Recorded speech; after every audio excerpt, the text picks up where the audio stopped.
নমস্কার বন্ধুরা, আজকে আমি আপনাদের সাথে পুরুলিয়া শহরের বন্যা চিত্র তুলে ধরব।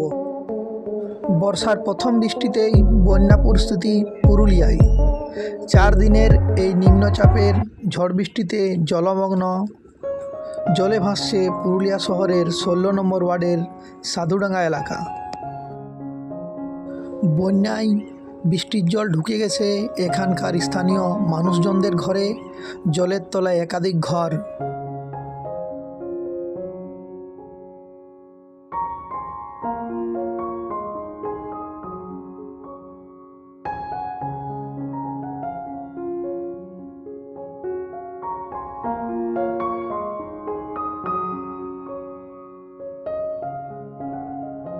পুরুলিয়া শহরের জল, নালা নর্দমার জল বার হওয়ার রাস্তা এই বুলান এটি। এখান দিয়ে একটা হাইড্রেন চলে গেছে, যে হাইড্রেন দিয়েই সব জল শহরের নালা নর্দমা সব কিছু বার হয়ে যায় টাউনের বাইরে।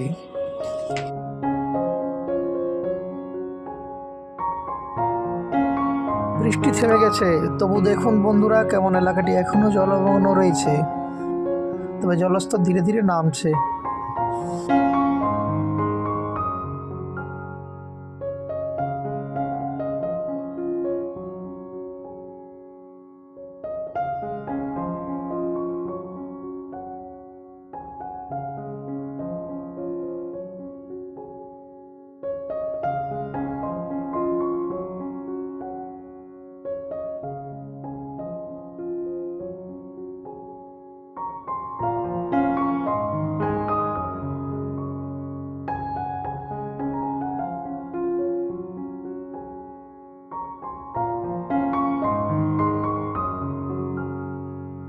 স্থানীয় মানুষদের কথা অনুযায়ী পাশের রেল লাইনে কাজ চলার জন্য জলকাশি নালা, যেটা রেল লাইনের নিচে আছে, সেই নালা দিয়েই পুরুলিয়া শহরের জল নর্দমা সব কিছু বাইরে চলে যায়।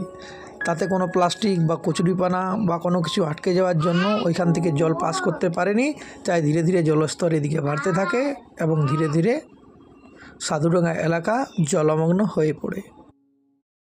যাদের যাদের বাড়িতে জল ঢুকে গেছে তারা আশ্রয় নিয়েছে, একটু উঁচুতে অবস্থিত আছে সাধুডাঙ্গা প্রাইমারি স্কুল, সেই স্কুলেই, এবং সেই স্কুলেই তাদের খাওয়া দাওয়ার আয়োজন করা হয়েছে স্থানীয় প্রশাসনের সহযোগিতায়।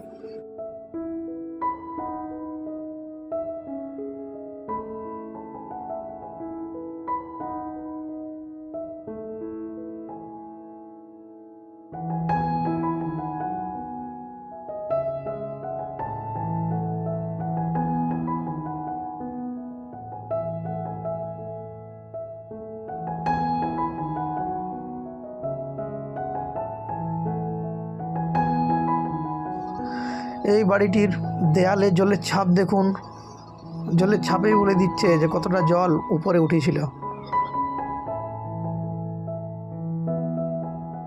এটা হচ্ছে রেল লাইনের পাশের এলাকা, এখানে আন্ডারপাসের কাজ চলছিল। বুচা আমাদের মাছ বেরাচ্ছে, তাই ছেলেরা এখানে মশারি দিয়ে মাছ ধরতে শুরু করেছে।